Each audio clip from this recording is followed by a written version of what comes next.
এসির ইনডোর থেকে পানি পড়ছে, রুমের ভিতরে পানি পড়ছে। আমরা এসির যে কভার সেটা খুলে নিয়েছি এবং দেখানোর চেষ্টা করছি। দেখেন এই যে ফোঁটায় ফোঁটায় পানি পড়ছে, ওয়াটার ট্রের ভিতরে এখনো পানি ভরপুর রয়েছে।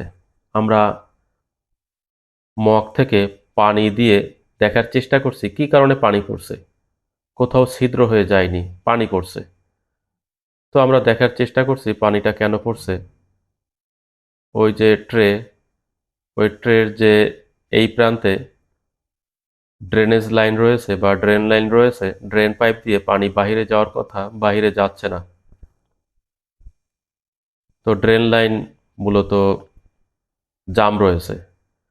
তো সমস্যা হয় কি, এসির ভিতরে যদি প্রচুর পরিমাণে ময়লা জমে তাহলে উপরের দিকে যে ওয়াটার ট্রে রয়েছে, এসির ইনডোরের ভিতরে স্প্লিট টাইপ এসির ইনডোরের ভিতরে দুটি ওয়াটার ট্রে থাকে।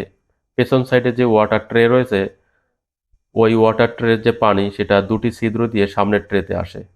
ওই ছিদ্র যদি বন্ধ হয়ে যায় তাহলে পানি ওভারফ্লো হয়, ভিতর থেকে পানি পড়ে। আর এই যে ওয়াটার ট্রে দেখছেন, এটা মূলত পানি নিষ্কাশন হচ্ছে না, পানি ক্লিয়ার হচ্ছে না, বাহিরে যাচ্ছে না। এ কারণে মূলত রুমের ভিতরে পানি পড়ছে। এই যে দেখেন এখান থেকে পানি পড়েই যাচ্ছে ফোঁটায় ফোঁটায়, অর্থাৎ ওয়াটার ট্রে ওভারফ্লো হচ্ছে, ভরে গিয়েছে। ড্রেনেজ লাইন জাম রয়েছে।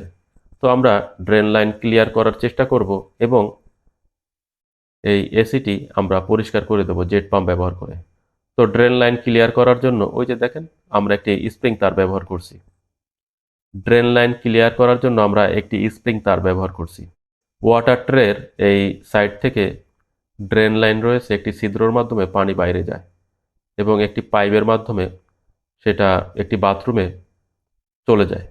বাথরুমটা যেহেতু এই একই ফ্লোরে, এ কারণে ড্রেন লাইন ঢালু কম, এ কারণে ভিতরে ময়লা জমে যায়। আমরা পানি ঢালছি এবং ওই স্প্রিং তার আপ ডাউন করে ময়লা ক্লিয়ার করার চেষ্টা করছি। মূলত ময়লা জমে ড্রেন লাইন জাম হয়ে গেছে, পাইপ জাম হয়ে গেছে। আমরা পাইপ ক্লিয়ার করার চেষ্টা করছি এবং বাথরুমের ভিতরে আমি আপনাদের দেখাবো কি পরিমাণ ময়লা ড্রেন পাইপ থেকে পড়ছে। দেখেন আমরা পানিটা দেখার চেষ্টা করছি যে পানি বাহিরে যাচ্ছে কিনা। তো আমরা ওই যে জেট পাম্প ব্যবহার করে পানি স্প্রে করছি যাতে ময়লাগুলো ড্রেন পাইপ দিয়ে বের হয়ে যায় এবং বাদ বাকি ময়লা পানি ওই প্যারাশুট কাপড়ের ভিতর থেকে পড়ে বালতিতে জমা হয়। ওই যে দেখেন ড্রেন পাইপ দেখা যাচ্ছে এবং ড্রেন পাইপের ভিতর থেকে পানি পড়ছে, অর্থাৎ কিছুটা ক্লিয়ার হয়েছে, এ কারণে পানিটা আসছে। আমরা স্প্রে করছি, সেই পানিটা এই ড্রেন পাইপের ভিতর থেকে বাথরুমের ভিতর পড়ছে। দেখেন ওই যে আমরা যদি একটু নাড়াচাড়া করি দেখা যাবে এখানে ময়লা পড়বে, পাইপের ভিতরে যে ময়লা জমা হয়েছিল সেই ময়লাগুলো পড়বে।